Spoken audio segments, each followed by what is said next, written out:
दोपहर का समय था। सूरज मानो आसमान से उतरकर धरती को छू लेना चाहता था। सड़कें तप रही थीं, हवा गर्म लोहे की तरह चुभ रही थी और हर गुजरते इंसान के चेहरे पर थकान साफ झलक रही थी। इसी तपती सड़क पर अचानक एक चमचमाती काली BMW कार आकर रुकती है। दरवाजा धीरे से खुलता है। पहले बाहर आता है एक बॉडीगार्ड, फिर उसकी नजर अंदर जाती है, जैसे किसी खास शख्स की इजाजत ले रहा हो। और फिर धीरे धीरे कार से उतरती है एक महिला, जिसकी मौजूदगी ही आसपास के माहौल को बदल देती है। उसकी चाल में आत्मविश्वास था, चेहरे पर थकान के बावजूद एक अलग ही नजाकत, और आंखों में एक अधूरा सपना। सड़क किनारे खड़े लोग अनायास ही उसे देखने लगते हैं, और उसी भीड़ में खड़ा एक लड़का, जिसे अभी तक कोई नहीं जानता था, बस कुछ ही घंटों में वो उस महिला की जिंदगी बदलने वाला था। सड़क के किनारे एक छोटा सा ठेला था, जिस पर लिखा था ताजा नारियल पानी, ठंडा और मीठा। ठेले पर खड़े थे रामू और उनकी पत्नी सीता। सादा जीवन, सीधी सोच और दिन रात की मेहनत। उनका बेटा था सचिन, करीब 16 साल का, दुबला पतला शरीर, थोड़े मटमैले कपड़े, लेकिन आंखों में चमक, जैसे किसी बड़े सपने की लौ जल रही हो। वो सरकारी स्कूल में पढ़ता था और हर शाम अपने माता पिता के साथ ठेले पर काम करता था। उसके दोस्त मजाक उड़ाते, अरे तू इंजीनियर बनेगा, पहले ये नारियल तो ठीक से काटना सीख। लेकिन सचिन सिर्फ मुस्कुरा देता, क्योंकि उसे पता था सपने गरीबों के भी बड़े होते हैं। अब बात उस महिला की। उसका नाम था नंदिनी मेहता। करीब 35 साल की, लंबी संतुलित कदकाठी, गेहुआ रंग, लेकिन उस पर एक अलग ही चमक, बिल्कुल साफ निखरी हुई त्वचा।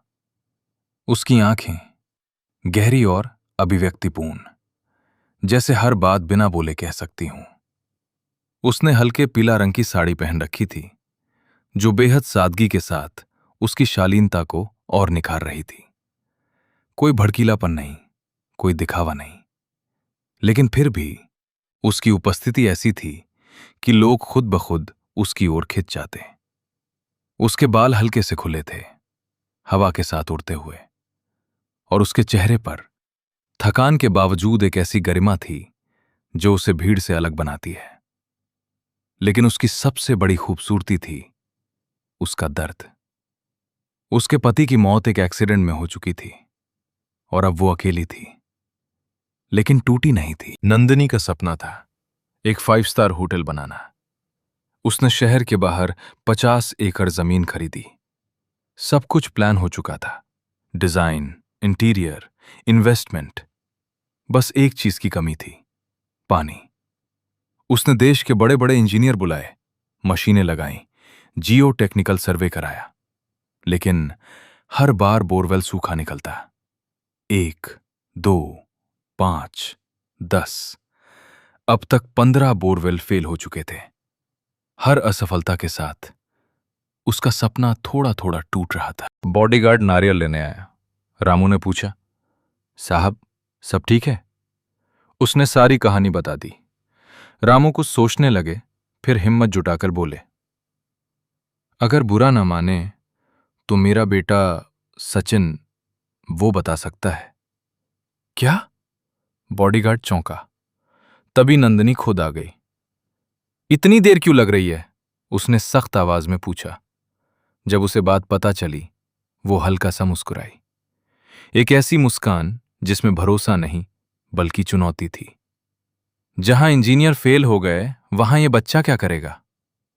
सचिन ने धीरे से कहा, मैडम मैं बस कोशिश कर सकता हूं।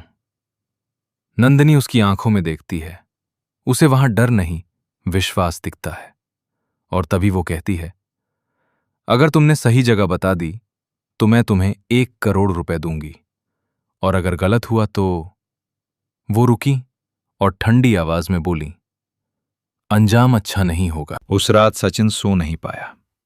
उसके दिमाग में बार बार वही सवाल, अगर मैं गलत हुआ तो। उसने अपनी मां को देखा, जो चुपचाप भगवान के सामने दीप जला रही थीं। उसके पिता, जो थकान के बावजूद मुस्कुरा रहे थे। उसने खुद से कहा, यह सिर्फ पैसे की बात नहीं है, यह मेरे परिवार की इज्जत की बात है। सुबह वो जल्दी उठा, नहाया, पूजा की और भगवान से कहा, आज मुझे नहीं, आपको साबित करना है। जमीन पर भीड़ लगी थी। इंजीनियर, स्टाफ, गार्ड, सबकी नजर सचिन पर थी। नंदिनी थोड़ी दूरी पर खड़ी थी। उसकी आंखों में अब जिज्ञासा थी। सचिन ने हाथ में नारियल लिया और धीरे धीरे चलना शुरू किया। हर कदम के साथ उसका दिल जोर से धड़क रहा था। 15 मिनट, 20 मिनट। लोग हंसने लगे। कुछ नहीं होगा। अचानक नारियल उसके हाथ में सीधा खड़ा हो गया। सचिन रुक गया। उसकी आंखों में चमक आ गई। यही है जगह। उसने जमीन पर निशान लगाया। मैडम, यही पानी है। सब हंस पड़े। नंदिनी बोली, अभी बोरवेल शुरू करो। बोरवेल मशीन चालू हुई। 10 मिनट, 30 मिनट, 1 घंटा। सबकी सांसें थम गईं। नंदिनी की नजरें सिर्फ उसी जगह पर थीं। और अचानक पानी फूट पड़ा।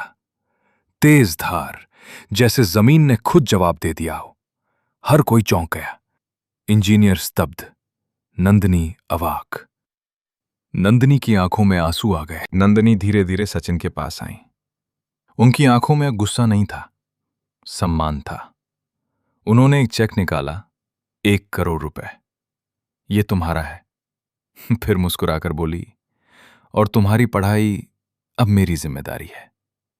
कुछ पल के लिए दोनों की नजरें मिली। एक तरफ संघर्ष से निकला विश्वास, दूसरी तरफ सफलता में छुपी विनम्रता।